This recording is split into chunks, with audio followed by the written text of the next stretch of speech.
So without any further ado, we're going to move directly to our first speakers. I'm going to introduce both of them now so we can just move from one to the other, and then we'll have questions at the end.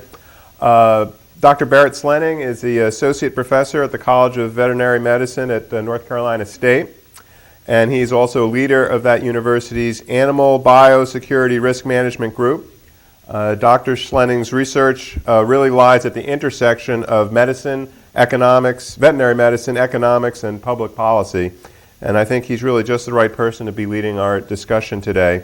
I've asked Barrett to really provide us with Avian Influenza 101. So you'll learn what you need to know for your work, but also to inform work for the rest of the day. He will be followed by John Hoffman. John is currently a senior fellow with the National Center on Food Production and Defense at the University of Minnesota and a consultant in the food and agriculture industry.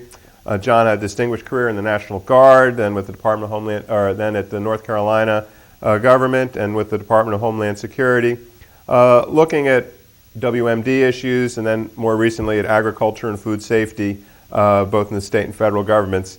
Most recently, he's been studying the potential economic impact of an avian influenza outbreak. So we'll go from the science really to the economics of that, and he's going to be sharing the results of this recent research with us this morning. Barrett, John, thank you both for being here, and we'll go to Dr. Slenning.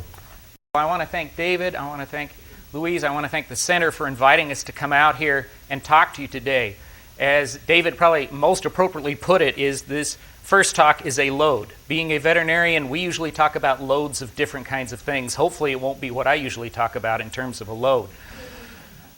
But what I'm planning on doing is giving you a brief overview of pretty much the day. I'm going to be talking about avian influenza, but I'm going to be bringing up a lot of the concerns, a lot of the issues that you're going to be hearing about through other speakers and other processes throughout the day. The way I plan on doing it is I'll first give you a little bit more of a discussion about the interface between animal health and public health. We'll then talk about the Influenza 101 David just mentioned. I'll get into specifics about the current biggest concern, which is a highly pathogenic avian strain of H5N1, and then I'll finish with some of the issues that really concern me, the things that keep me awake at night. Now, some of you may wonder what on earth a veterinarian's doing talking about public health, because you really can't see that there's much of a role for veterinary medicine dealing with human medicine at all, except for perhaps ways that we might expand our practice. But if you really think about it, probably the most salient issue is that 3/4 of the new or re-emerging diseases are what are called zoonotic diseases. That is, diseases we share with other animals. We can harbor them, give them to other animals. They can harbor them, give them to us. And if you go down the list of the agents, I mean, this is just kind of a list that's just haphazardly put together, but you recognize all the names: SARS, BSE, mad cow, avian influenza, West Nile, Q fever, tularemia, anthrax, Ebola. It goes through the whole list. Now you got to understand that the majority of veterinarians work on dogs and cats. There are only about 75,000 of us in the country, so that means 80% of them doing dogs, cats, horses. Very few of us are trying to guard a huge area, because whereas our brethren in the medical field are responsible for humans, we're responsible for everything else. And since humans live in a world surrounded by all those everything else, we have a major role to play in public health. So let's talk about Influenza 101. What I want to talk about is the types of influenzas that are out there, the ecology of the agents, and a little bit on terminology, because we get those very well confused sometimes.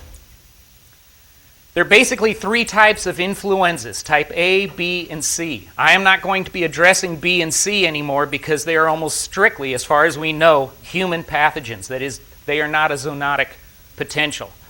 Type A's, however, are a very, very different story. They affect multiple species of mammals, they affect birds, they go throughout the area.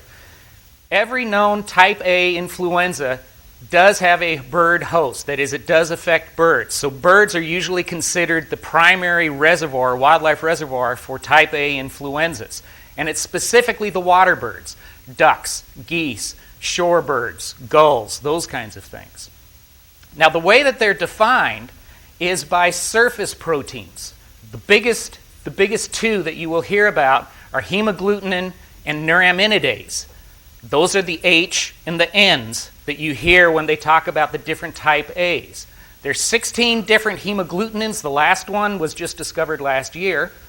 And there are 9 different neuraminases, and you can get any mixture that you want. So if somebody finds a type A influenza virus that is the third hemagglutinin, and it also carries the second neuraminidase, it will be called an H3N2. And that's the whole thing behind how these things are organized.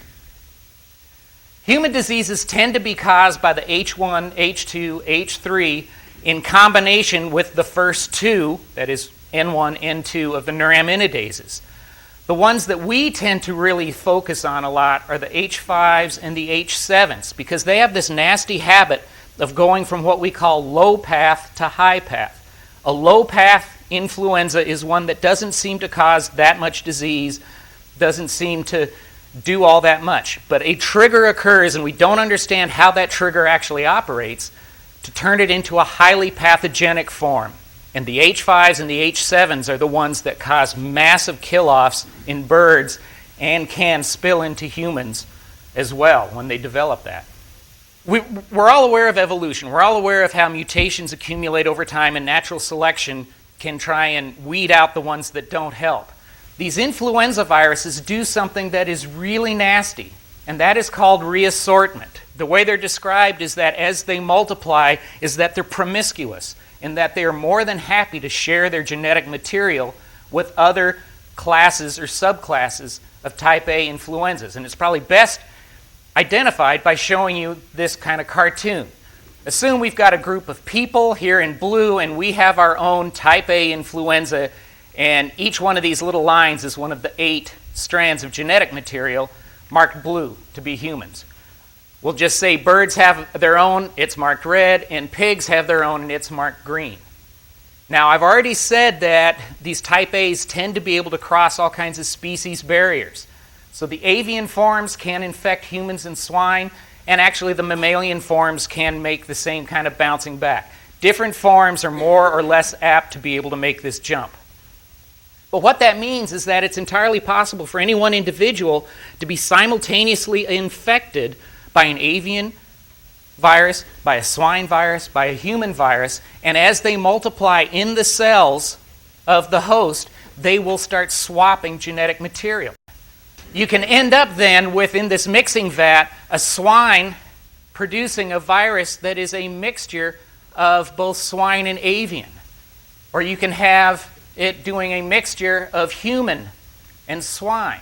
Now, those can, again, be reinfected into other hosts, and if, as in a human, we're also infected with yet a third type, it's entirely possible that we could be producing yet another kind of hybrid that shows characteristics of all 3 species. And so they make these huge leaps, and these things can occur almost literally overnight and completely change the face. They can pick up qualities, they can lose qualities, they can be very, very different very, very quickly. And that's what worries us about these type A's. Because the other aspect of it is that it means that the next pandemic, there will be one, nobody knows when, may carry a lot of H5N1's characteristics, but it may be designated as something completely different because that's just how the change occurred. So just because it isn't an H5N1 doesn't mean we shouldn't be concerned about it, because it could change very quickly. Terminology is important in this, and one of the sets of terms that often get confused are seasonal influenza, epidemic, and pandemic. And I'm going to give you just a very brief kind of elevator idea of what the difference is. Seasonal influenzas are just those things that occur every year on a regular basis. In the northern hemisphere, we are now heading into the flu season. Not surprisingly, birds do the same thing. In the northern hemisphere, winter is usually when avian influenzas tend to move around. Understand that in the U.S., seasonal influenza kills 30,000 to 40,000 Americans a year. It's a massive killer, but it happens all the time. We're used to the idea. We deal with it. An epidemic is kind of a relative term. The actual definition of epidemic says that it's a disease that's occurring more than you expect it would. It's not a very satisfying definition, but that's what it is. And so an epidemic of influenza just means it's going to be hitting more people, more animals, something like that. A pandemic, however, is when you get a disease that is spreading usually at least across countries, usually across continents, if not across hemispheres. And it doesn't necessarily have to be in people. We are currently having a global, not global, but a hemispheric pandemic of the highly pathogenic H5N1 in birds. What everybody's worried about is that it will become a pandemic in people as well. And some people use very different terminologies, but I think it just confuses the system to go much further than that. Human pandemics have occurred multiple times over history. The one everyone talks about is the 1918 so-called Spanish influenza, which was probably the worst human health event in history. It killed more people than both world wars in the 20th century combined. And it did so in a matter of weeks to months. We've had others before, we've had others since. The two most recent occurred in 1957 and then again pretty quickly in 1968 and were relatively mild. You can see that they killed more than seasonal influenza does, but not that much more, but it was because they were global that they were called a pandemic. How does a pandemic occur? Well, usually a strain will pick up the ability to be readily transmitted, to be genetically different enough that individuals are not already immune to at least part of it, and because of those two characteristics, it tends to be more virulent, meaning it can cause more disease. Part of the way that it has been facilitated is if you look over time, we travel a lot more, meaning we do, our animals do, our animal products do. Overnight is not unusual now, and our population has rocketed up. Both of those combined mean the risk of pandemics exploding on us have increased as well. As an example, in spring of 2003, SARS, another zoonotic agent, was probably in 5 other countries within 24 hours of it emerging in China. Think of that. Of when it first started exploding in China, within a couple days it was already in multiple countries. That's what modern population growth, that's what modern transportation does for these things. So let's talk a little bit about avian influenza in particular, the H5 variant of it. Specifically, what we're talking about is the highly pathogenic avian or Asian strain of H5N1 avian influenza. You're going to see in a minute that there are all kinds of different types of H5N1s, and there's only one subtype that's important. As with most all influenzas, they are spread in multiple ways. Birds excrete them through their airways, they excrete them through feces, they excrete them through saliva. They can be carried by fomites, another term you'll hear. That's not some little creepy crawly thing. A fomite is an inanimate object on which an agent can get and be transferred to another. So it's clothes, it's boots, it's equipment, it's those kinds of things. They can be aerosolized, meaning they can get in the air and float and travel on the wind for long distances. They can also be spread by migrating waterfowl. Remember, like all type A's, they have hosts in the wildlife, in the water birds, and they can be spread by trade. There's a big argument going on now with lots of political agendas as to which of those is most important in the current outbreak. There's plenty of evidence that both are important. Which will turn out to be the most important, we will only know years from now when we look back at it. But it's basically, does it spread by feathers? Does it spread by wheels? It does both, folks. What's the history of the current version of H5N1? Well, the first H5N1 was actually discovered in Scotland back in 1959. It was killing geese at that time. Wasn't a major thing. It was a low-path agent. By the mid-1970s, low-path H5N1 was in North America. It appears Canada, the northern border of the U.S. periodically. The most recent outbreak we had of it was just last September in Maryland, a low-path H5N1. In 1997, this new strain, the highly pathogenic avian or Asian strain of H5N1 came to light in Hong Kong. Now, it actually had been killing birds the previous year throughout, but it came into light in Hong Kong because it made people sick. Not only did it make people sick, but it killed a third of the people who got it. Killed 6 out of 18 people. Hong Kong took a draconian measure and they slaughtered every bird, all the poultry on the island, close to 2 million birds, in order to protect public health. And you're going to see this happen time and time again. This is how we deal with these things. The poultry industry really gets hammered. By late in 2003, it had become the main avian influenza throughout Southeast Asia, and it acquired the name of chicken Ebola because it killed birds so quickly. Within hours of the first case, an entire flock could be dying. By August of 2005, end of summer, estimates were it had already cost close to $25 billion, and hundreds of millions of birds, poultry, domestic waterfowl, had been destroyed or had died from this agent. By that fall is when it started making its jump out of Southeast Asia. It had killed about 60 people by that time worldwide, was in Southeast Asia, was in Central Asia, was in the Mideast, and was starting to gain a foothold in Europe. Last February, so now we're just talking a few months ago, the number of countries with this pathogen in it doubled. Last February, we averaged one country a day with outbreaks of this throughout Europe, throughout Asia, throughout the Mideast, and into Africa. So that's how big and how fast this has gone. Summertime came, and influenzas get quiet in summertime. We're coming back to the point. South Korea has just had an outbreak. Other countries are having outbreaks. We're going to start ramping up into winter. Another thing that this thing does is that within this subgroup, because, H5N1's low path, high path, we now have a highly pathogenic Asian strain of H5N1. It is differentiating itself genetically as well into 2 major groups, possibly 3 now, called clades. The original one is the one that has been moving up and down the Pacific edge of Asia. That is the first clade. Then the second clade developed and quickly has broken itself into 3 kind of cousin clades. This gets really confusing quickly. The only thing to really worry about or to remember about that is each of these things is genetically a little bit different. Each of them appears to the immune system a little bit different. So the real bad news about this is that all the work that has been done since 2003, 2004 in developing vaccines using strains that came from clade 1 are not going to be as effective against clade 2.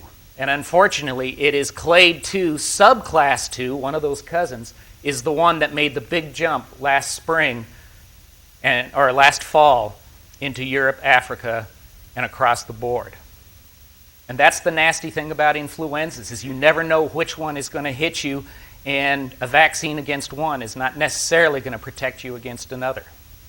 So that's all I wanted to say about this agent. You're going to hear more about things as we go on. I wanted to talk now a little bit about the things that worry me to kind of set the stage for what other people are going to be talking about. And I'll hit on 4 different things.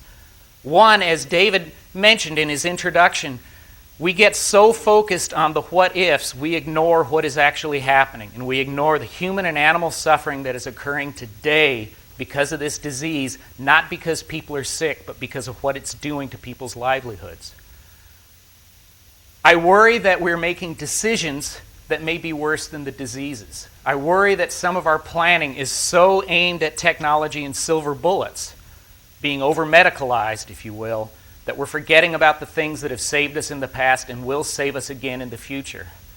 And then lastly, just very recently, in the last few weeks, we've had some chilling information that suggests we may not know it anywhere near as fast as we thought we would if the agent gets to our shores. Understand the whole human-animal suffering thing is that as economies grow, demand for animal proteins goes up. And over the last 40 years, poultry has become the protein source for the developing world, the newly emerging economies, and the like. This is what is at risk right now. And what it means as well is that poultry then has become not only this protein source, but it has also become a primary income generator for millions upon millions, probably billions of people across the globe. In all these countries, in some areas of Southeast Asia, 80% of the people have backyard birds. And those birds develop 10 to 20, maybe 25% of their actual family income. You destroy the poultry industry, you have just taken away the income from the most susceptible, the most at-risk families. I worry about some of our decisions that we will make, and this is where you journalists come in so important. In January, the School of Public Health at Harvard did a survey in the Northeast where they asked if this H5N1 that we're so worried about came to the U.S. and didn't cause any human disease, it was just hitting poultry, would that change your shopping behaviors? And the answer was half the people said they would stop buying poultry, a quarter said they would cut way back, and another quarter basically said, wow, prices will be good, I'll keep buying. I know of no industry, I know of no private sector that can survive losing this kind of a market for weeks to months. This is what's happened in Europe, this is what's happened in Asia. And just to give you an idea of how important that is in North Carolina, of the top 12 commodities in North Carolina, poultry is 37%. Everybody associates hogs with North Carolina. Poultry is bigger than hogs. Poultry is bigger when you account for all of the processing, the marketing, the supermarkets, the restaurants that make a living off of it. Poultry by itself is bigger than tourism in this state. Poultry by itself is bigger than the military in this state. That is what is at risk if we make the wrong decisions, if we panic. Those decisions also get made in other ways, in programs. This was just put out 2 weeks ago. It's the supplemental budget for dealing with this. If you take a look at it, it says that vaccines, human vaccines and antivirals make up about $3 out of every $4, almost 4 out of every 5 in the budget.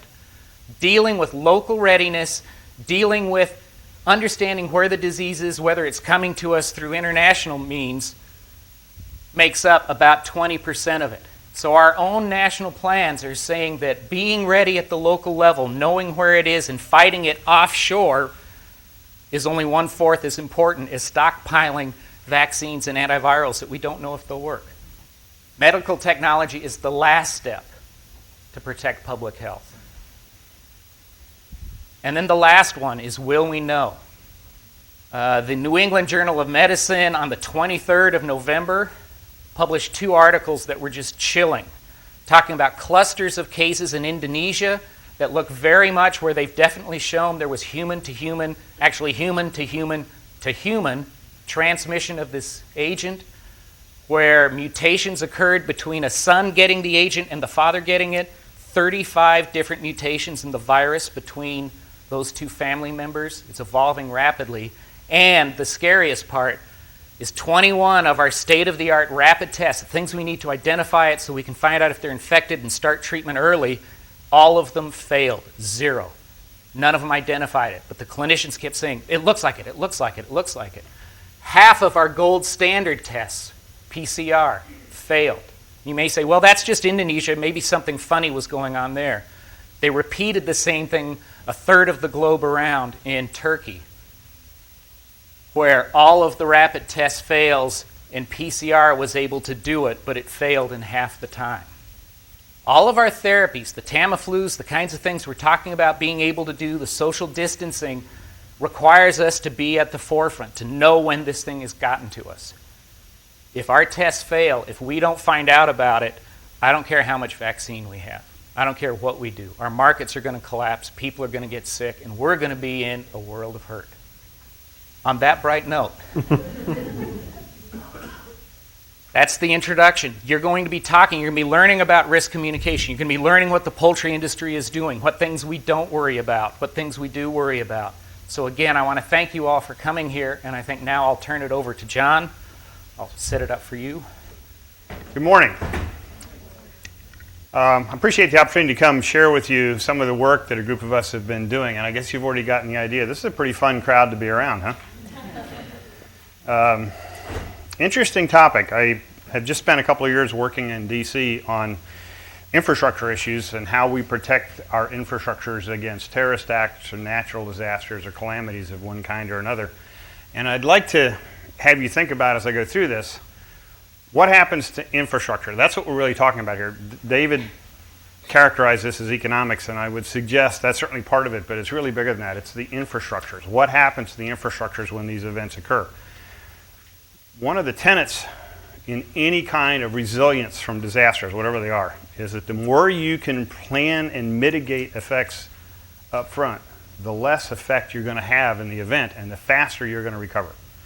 So the point here is, what are these likely effects from these events? How can we plan to mitigate against them? So the intent here is not to scare everybody, but awareness is important, and planning is important up front, and understanding what the issues are going to be, and oh, by the way, learning from other people. One of the things we've been watching closely, the group that I've been working with on this, is what's happened in other countries. Italy. One wild bird is found to have high path H5N1, and the poultry market takes a 70% hit. Restaurants and stores put up signs saying, it's safe to come in our store because we do not sell poultry. Imagine seeing a sign like that on the front of Food Line or Harris Teeter or some other store when you go in to shop. You think that's going to affect you when you sit down at a restaurant and there's no poultry on the menu? It's going to have a big impact. So that's what we want to talk about today. How do we understand what these things are going to be? What kind of lessons can we learn? I'm going to talk about a little bit about the risks, what's at risk, and then discuss what might happen. And again, these are all potentials. What might happen if we had a major outbreak of H5N1 high path in the poultry population in this state? No human involvement. Just the poultry side. What are the second, third, fourth order effects? What kind of recommendations are surfacing out of this? Now, you notice I'm not going to talk about first order effects. I'm not going to talk about how we euthanize, depopulate a farm, and how we clean the farm up. We know we're going to have a problem doing that. You're going to hear more about that later. What happens further on through the infrastructure? How much planning do we need to do to put in, things in place? Agriculture is a major resource of this country. It's one of our fundamental economic engines. It's huge. Poultry is a big piece of that. North Carolina, 20% of the state's workforce. This is a huge economic engine. When the legislature writes checks to do things in this state, where do you think the money comes from? I think the last numbers I saw for tourism is around $17 billion, $18 billion for this state annually. That puts it in perspective right there. Highly integrated system. Large swine operations, large poultry operations, 56,000 farmers, the last number I saw. 9 million acres involved. What's the poultry industry look like? Well, the agriculture part of that up through processing is about $6.6 billion. That doesn't get into the whole rest of the chain. You have to think of the entire infrastructure here. You have all the distribution systems in place. You have all the retail outlets, all those fast food restaurants selling fried chicken, all the restaurants. These are big numbers on the birds, and look at the values there. Poultry, 32% of North Carolina's total farm income in 2003. 10% of the nation's poultry production for chickens and broilers, 15% for turkeys. And then the other components of the infrastructure in this state, 18 feed mills. Those birds have to eat. This is a major operation. 30 hatcheries, 13 processing plants alone just associated with the broiler production. On the turkey side, 17 feed mills, 8 hatcheries, and 6 processing plants. These are big plants. How many of you ever been down in the southern part of the southeast part of the state and seen some of the big packing plants on there, some of those big operations? These are major employers in that county. That plant goes down, that county's in a world of hurt. What happens in that part of North Carolina if we euthanize most of the birds on, if not all, most of the production facilities down there for the birds? There's no product going through that packing plant. What are those employees going to do? What does that plant do? How long is that plant going to be down? Who's going to support those employees? And remember, we haven't even talking about anybody being sick yet, human-wise, just animals. And this is a very complex infrastructure, just at the production level up through sending to processing and heading to storage. You can see that. All the way down through these different components through processing, out to storage prior to being sent into the distribution network. It's a big operation. And we eat a lot of chicken. Never thought about eating 80 pounds of chicken. But we do a lot of barbecuing and we cook a lot of chicken, and I suspect most of you do. It's a major source of protein for a lot of people. We eat a lot of eggs. We eat a lot more chicken than we do beef. This is a continuing major problem around the world, as Barrett has said. If we had an outbreak, particularly a major outbreak of the high-path H5N1 in this country, it would have a pretty dramatic effect on us. And that's what we want to talk about. Now, there are a lot of things underway right now to try to prevent this from happening. Obviously, APHIS, Animal Plant Health Inspection Service with USDA, DHS's border folks, Plant Plus quarantine guys, PPQ, they're all working on the borders right now, as well as with our trading partners overseas to try to stop it from coming in this country. That's a major effort. If we do have it, we want to contain it and eradicate it very quickly. And there's a lot of planning going in on that down at the production level. We want to limit second, third, fourth order impacts. We want to limit human exposure. We want to carry out the National Infrastructure Protection Plan, which basically says, that's the NIPP. How many people have ever heard of the NIPP in this room? Ooh. Homework. How many people in this room have ever read one of the Homeland Security presidential directives? I suggest you read those, 5, 7, 8, and 9. It will take you about 10 minutes to read them. These are not long documents, but they outline the basic strategy of how this nation is going to approach dealing with disasters like this. And on those Homeland Security presidential directives, most of the plans currently in effect are being built, including the things North Carolina is doing. By the way, I think this is great. I live here, and it's great to be able to have David pull together something like this so we can begin to look and see how we're going to protect our state, address our issues, and begin to figure out how to carry these various plans out. But the NIPP is the things you do beforehand to mitigate an effect. NRP is how you respond and how you get to recovery, National Response Plan. Most of you are probably familiar with the National Response Plan. NIPP is something fairly new. What's at risk here? And we do have outbreaks of avian flu. They tend to be low path. We do have occasional high path, not high path H5N1, but there's a great body of experience in this country within the agriculture community and the veterinary world in dealing with this disease, and we deal with it all the time. One of the problems is making sure people understand what's routine and what's unique, what are going to present unique problems for us. But this is a huge industry with a huge domestic population. And as Barrett said, this is an example of the spread of this disease around the world. This is from the end of this past winter, early spring, a take on how many countries had had positive detection. And it's interesting how it spread from east to west. These are the flyways.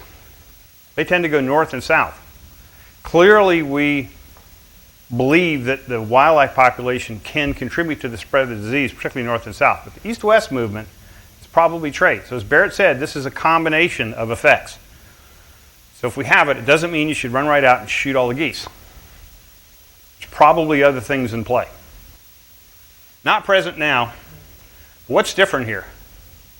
This is a highly dangerous disease for the birds, and it has the potential to have very, very large human impact. That's going to affect the psychology of everybody, from the lowest level employee and family and mother dealing with their children, up through county public health officials, all the way up through the state and federal government. Are we prepared to make the decisions that have to be made? And do we understand the consequences of the decisions that we might have to make? So I want to talk very briefly about some second, third, fourth order effects. These are some things that have come out of numerous, if no other way to describe them, they were just skull sessions. We brought together experts in various fields around the country, sat down and went through what these issues are. What do you think is going to happen and how would we deal with it? So I just want to share these lists with you. Dave is going to make this available on the website and you'll be able to look at them a little bit more closely. But second order effects are those things that happen directly within the poultry infrastructure. The processing plant, distribution, the feed mills, those folks. Third order effects are financial. What happens if the banks suddenly start calling mortgage notes on poultry operations and processing plants and feed mills simply because they're afraid H5N1 is going to hit the industry and they want their notes paid? That happened in Europe. What would that do to us here? No science behind this, no real threat, but because of the concern, the financial institutions begin to call notes. How would we deal with that? And then the fourth order effects, what happens at the state level and the county level? The impact on tax, infrastructure, the cost of responding, the cost of dealing with the problem. So basically, starting with second order effects. Again, first order we're going to talk about when you deal with the farms themselves. So we're going to skip over that and move a little bit up the chain here. What kinds of issues? Obviously, the first one is going to be a loss of confidence in poultry products immediately. Retail shelf space for poultry products may even go away in some cases. People are simply going to pull it off the shelves. Brand equities could be damaged. This could be a major problem for a lot of our big poultry firms going down the road. It could take a long time to recover if there's something really serious. Obviously, there would be a drop in product demand. Restaurant sales would drop. Public health impact from diet shifts.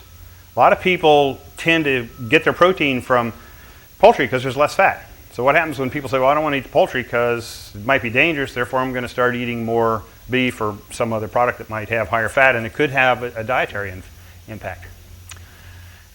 Safer processes like irradiation. Somebody decides they want to demand those kinds of steps to be incorporated into the processing to make it safer. May or may not be science there, but those are the kinds of things that have surfaced. Loss of export markets, which could be huge. It could also provide an opportunity for animal rights groups to target a lot of these companies that produce poultry. And we're already beginning to see that in Europe. You could even have tourism and customer avoidance of a region of the state because there was a detection or there is an outbreak in that part of the state. So there could be a tourism hit on this thing. And the impact on transportation could be pretty significant. A lot of birds that would otherwise move. And remember, we have this very dynamic, highly integrated system where birds are hatched in one place or transported by truck to another place or partially grown out there, then they're transported to some other place prior to being sent to slaughter at some fourth place. There's a whole transportation system. What happens if a county says, I don't want any birds moving through my county? Does the county have the authority to do that? Who does have the authority to do that at the county level? Interestingly, this isn't real clear, even in North Carolina. Could this county public health director decide he wants to do something out of an abundance of caution because he deems there might be a risk? Would he do it? A few other areas that affect the private sector. How prepared are we for personal protective equipment for these other components of the infrastructure if they find themselves faced with a H5N1 high path outbreak in some area? What's going to be the impact on immigrant workers? And how are we going to deal with their backyard flocks? They tend to be the folks who have fighting cocks in a coop behind their house. Or, pet poultry that they live with. There are a lot of other issues here as you look down this list. Bad decisions, either at the company level or by local authorities that affect the company, could have a lot of downstream impact. It could dramatically impact the ability to restart. How do you get the company going again? And then the last one for the corporate world there, 21 on this slide, absenteeism. What happens when the employees decide not to show up for work? And that actually could move into other arenas. For example, what happens if a school principal, Duplin County, decides because there's been an outbreak of H5N1 high path avian influenza in poultry operations in that region, he doesn't want the children of the farm workers coming to school? How are you going to deal with the social implications there? Does the principal have the authority to do that? Would family members begin to be concerned about the other family members working in that environment and persuade them not to go to work or to withdraw from that industry?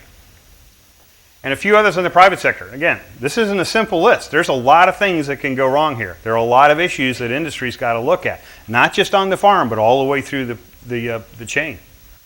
We don't have a lot of downstream risk assessments that have been done in the food chain. I've talked to a lot of companies. There are a few that are doing it.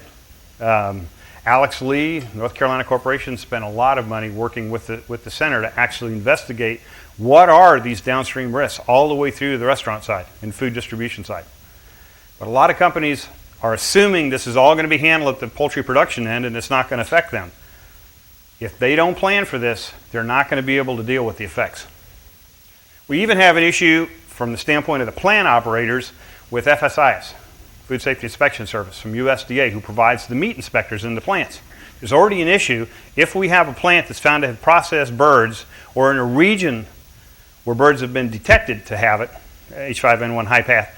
What happens if those plant inspectors refuse to go to work? That plant's effectively shut down. It can't operate, even if it had product to put through that was otherwise safe. Think about the impact on animal feed.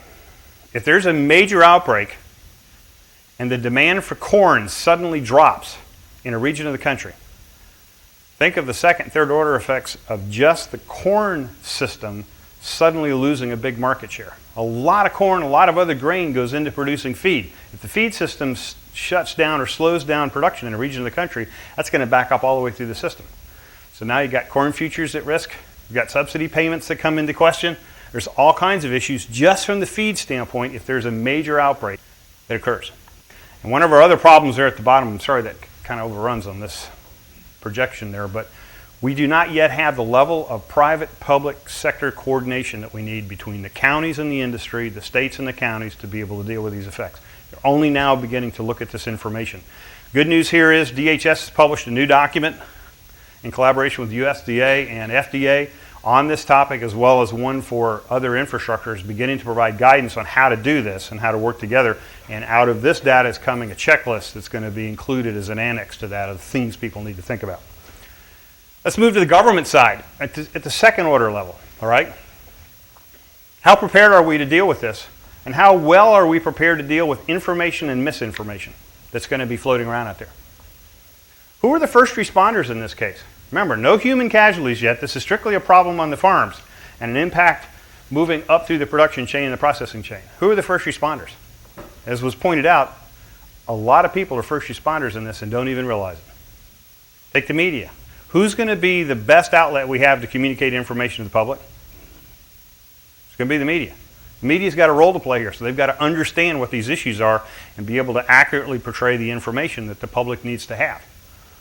Are we going to be tapping into other resources, other response resources, to help on the farm and to help clean up these plants and get systems going again? There are a lot of areas at the state level that are going to have to be dealt with. Another big one is right here, and that is the coordination between the public health and the veterinarian at the county level. Dr. Marshall's obviously done a lot of work in this arena already, and in fact, 2 years ago, we got some new laws passed in this state to improve the ability of the state veterinarian to deal with the public health world and with these issues. But there's a lot of coordination yet to be done there. And that abundance of caution one scares me. We've seen this happen before. People will make decisions without consulting appropriate, knowledgeable folks. They'll make them because they're concerned, and they'll have very detrimental downstream impacts on the infrastructure. Third order effects, we don't have to go through these in great detail, but there are a lot of problems as you begin to move into the financial world. I mentioned the bank issues. What about the effects on transportation? If we begin to put stop movements in place in this country, what's that going to do to transportation systems on the highways? And stop movements, I'm talking about the movements of birds into a region or out of a region, which means there's this entire transportation inspection, checking, and monitoring system that has to be put in place. We do not have good plans for how we're going to deal with that. Again, you can review a lot of these later. On the government side, most of the response plans that we have at the government level aren't ready to accurately deal with anything beyond the farm. We're quite well prepared, I think, to deal with what's going to happen on the farm, but when you move off the farm and there's other issues, we're in unknown territory. And what happens if one governor decides to close his state in the middle of a poultry region and the surrounding states don't? We have this integrated system where you have all the products moving between the states to keep the system going. You could interrupt the flow of a key component and literally shut down a whole region of poultry production and have big impact on other agricultural operations. Fourth order effects really gets into the government side. The big issues here, loss of tax revenue, all these systems shut down, unemployment insurance expenses for the state, and the cost of the response. How much is it going to cost to get back, and how prepared are we to come up with the funding that's going to be required to put the poultry industry back in place and get these various infrastructures back up and operating again? There is a proposal on a 72-hour shutdown at USDA right now. Probably that plan is not viable. There are a lot of reasons why. There are a lot of issues that are going to have to be dealt with before this really would work. We think it would probably have more impact than they realize. And the last point on that, the Stafford Act. The Stafford Act is what FEMA uses to provide money to the states to facilitate a response for a disaster of any kind. But agriculture is not included in the Stafford Act. So if there's a poultry-only outbreak right now in this country, the Stafford Act funding is not available to FEMA to help the states pay the cost of the response. USDA is not ready to write those checks. That has to be fixed. We need a more rational approach to how we're going to control movements and how we're going to do these things. Think about the standpoint of a company that operates in 6 states and maybe 400 different counties. If those 400 counties across those 6 states all have different plans and different approaches to how they're going to deal with this, how could that company put together a coherent plan ahead of time to deal with the problem? It's going to be very difficult. We've got some specific recommendations that are coming out in the form of checklists, and there's a group for state government of the things that they need to be working on, where they need to take steps right now to prepare. There's also some for the federal level as well, obviously. These are worth looking at, and we have some for private sector. The biggest piece is, how do you adapt your current coop planning to deal with this kind of situation? How would a processing plant stay in business if it's dark for 6 months? What are they going to do to be prepared? What are they going to do with the employees? What are the employees going to do? Essentially, it's all about restart. From a standpoint of the infrastructure, if it's going to happen, the companies have to have a plan to get going again. And how do you get there? How do you go from pre-event planning, understanding what the effects are, putting a mitigation strategy together, implementing that mitigation strategy when one of these outbreaks is detected, responding to it, and then getting on the road to restart so the infrastructure comes back? We do not want North Carolina to lose its poultry industry. The impact on this state would be horrific. So if we're going to face the possibility of having one of these outbreaks, we need a plan to preserve that infrastructure and keep it moving. It's all about defending it.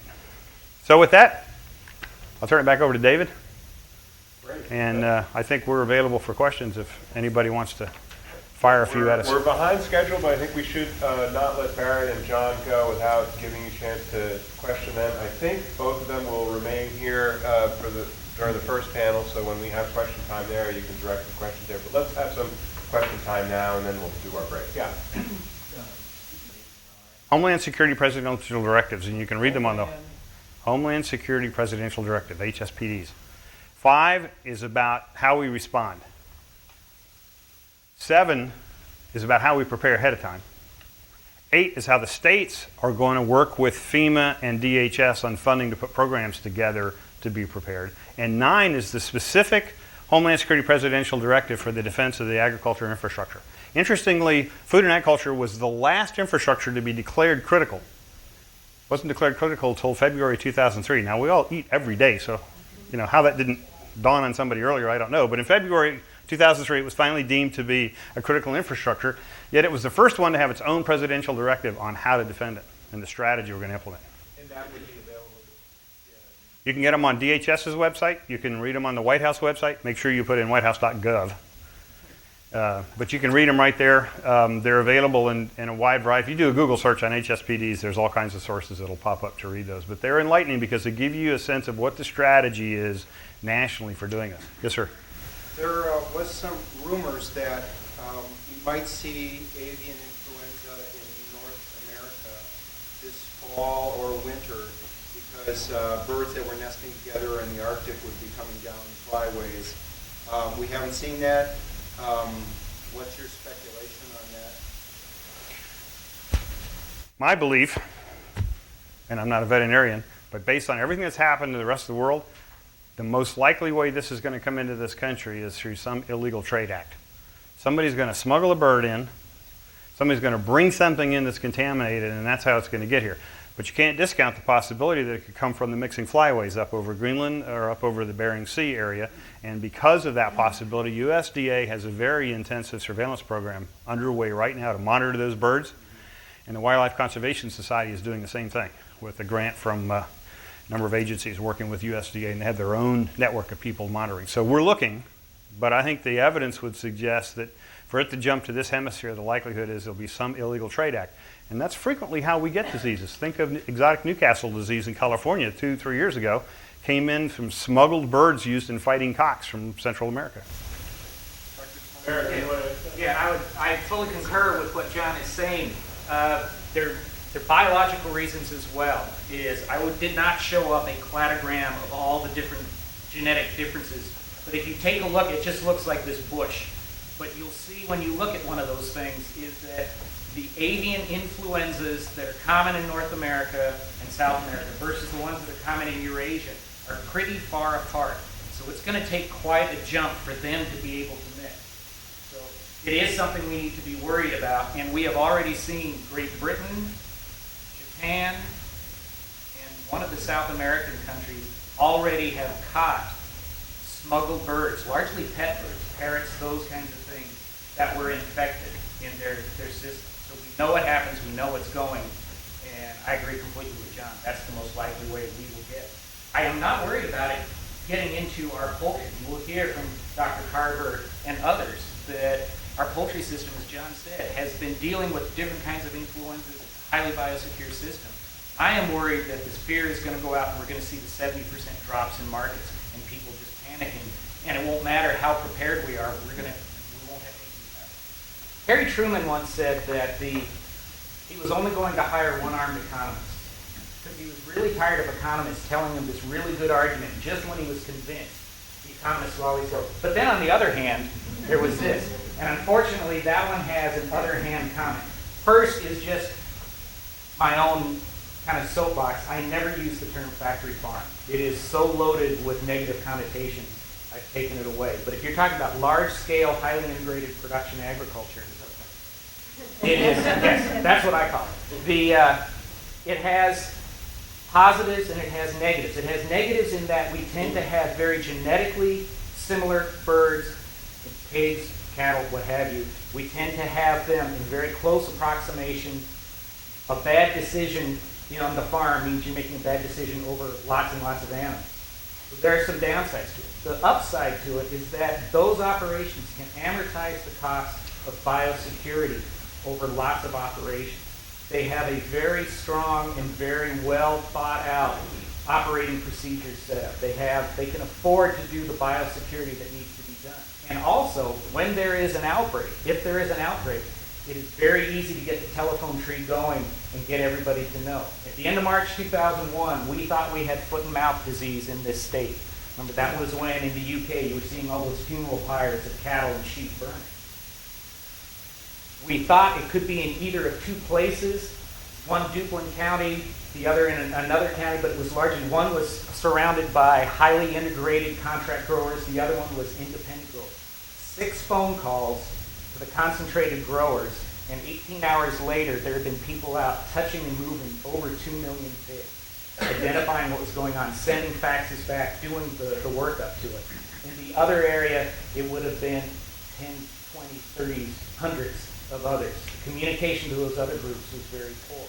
So it's an either or. I mean, it's on one hand, on the other hand. There are some things that they bring that do increase risks. I happen to think that the things they bring to improve readiness, to improve protection, to improve management outweighs the risk. I would also share with you that in the UK's come up with a plan that all the outdoor, if they have further detections in wildlife, their plan is to move outdoor flocks indoors. To tell the operators you will move your birds indoors because you have better biosecurity in that environment than you do with outdoor flocks. So, as I said, there's trade-offs there, but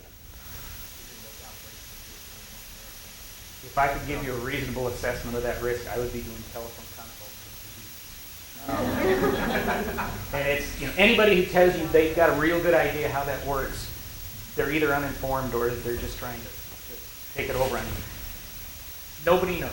Nobody has been around for a long time, and we never see the change. It is disconcerting. It is a complicating factor, but I haven't what we're talking about. Sir.